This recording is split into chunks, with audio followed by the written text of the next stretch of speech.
We're going to move on to topic number 7. We're still going to stick with basketball and stick with the NBA.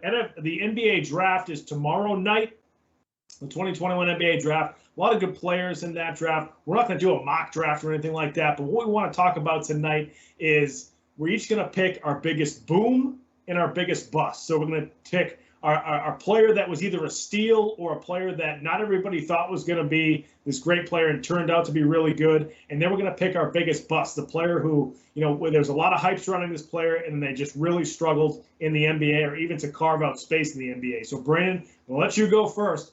Biggest boom and biggest bust for you in the NBA draft. I'm going to go with my booms first. And some people are going to be like, oh, man, those are weak. But honestly, I'm going to have some facts to back it up, all right? So first off, for my booms, I want to go locally here. Chauncey Billups, okay? First round draft pick, 3rd pick overall. But I think that was one of those things. If the Boston Celtics had kept him, obviously you saw him to go on to Detroit to win titles on that team and be the leader of that team with Rip Hamilton.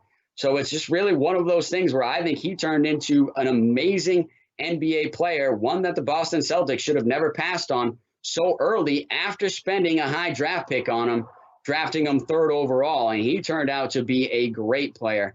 But I'm going to go with some other guys, even bigger names, because here's the thing. I'm talking risk and reward, and we all know that that's what the draft is. It's all about risk and reward and what you can get for draft value.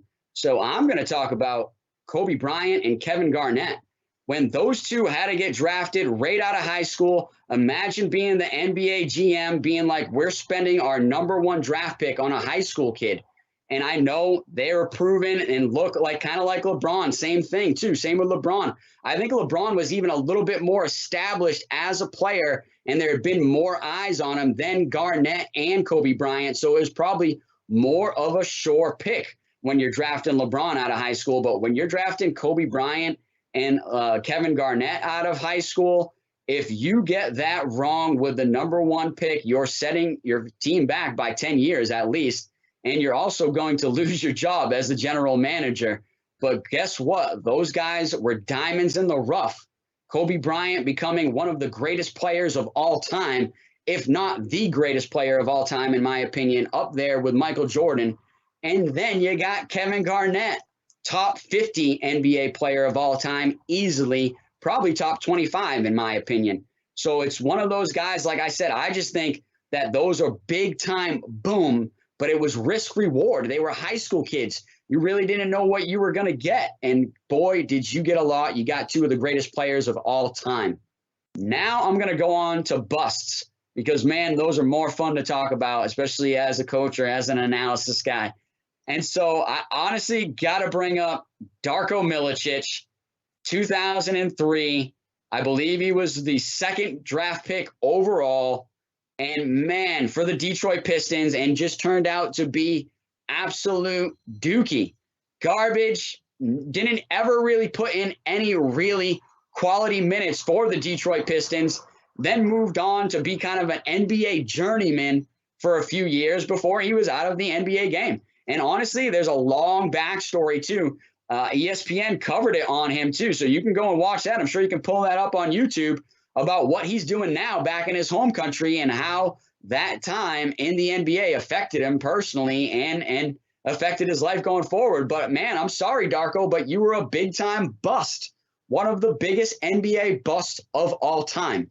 Okay, and then now I'm going to move on quickly, which might not be a huge bust, but the 1984 draft, okay?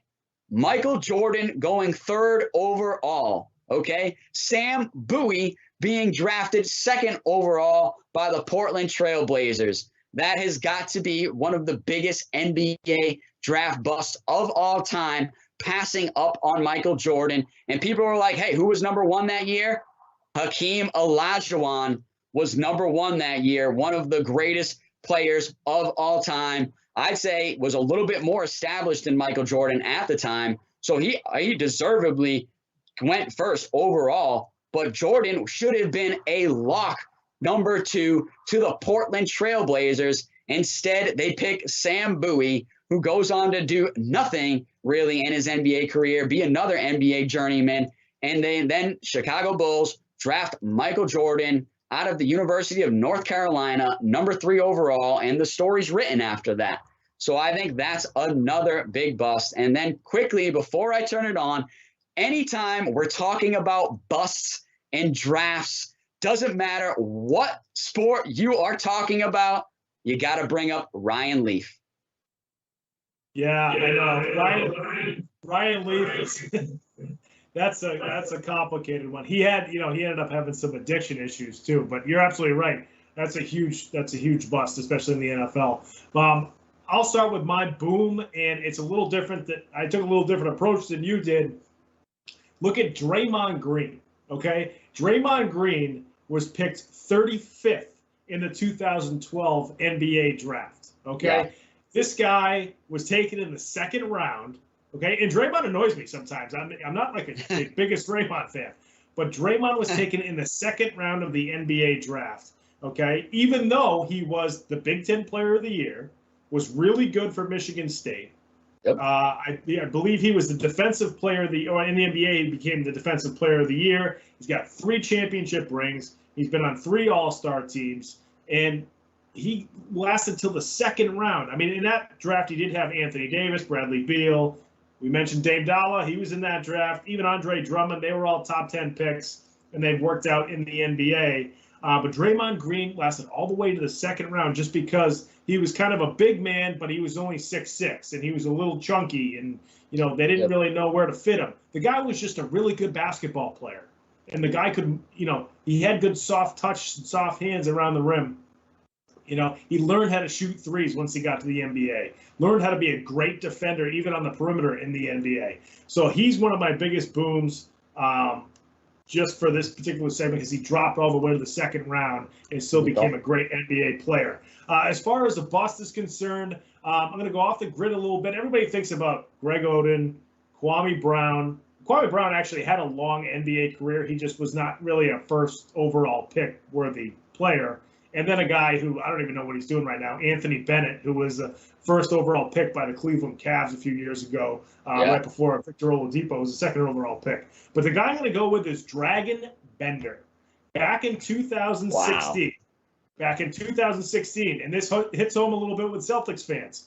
The Celtics had the 3rd pick in the draft. Ben Simmons went 1, Brandon Ingram went 2, and the Celtics had the 3rd pick in the draft. There were some folks that thought that Celtics should take Chris Dunn, the point guard out of Providence College at the time, who's kind of bounced around the NBA, hasn't really worked out, or Dragan Bender, who was the 7-foot, 225-pound, I can't remember what country he's from, so my apologies. It's Dragan and his home country.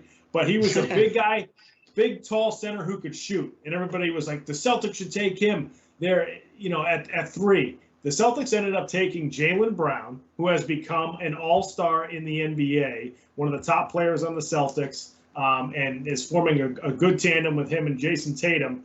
Okay, so then Bender goes 4th overall to the Phoenix Suns, and I think his career average is like 4 or 5 points a game.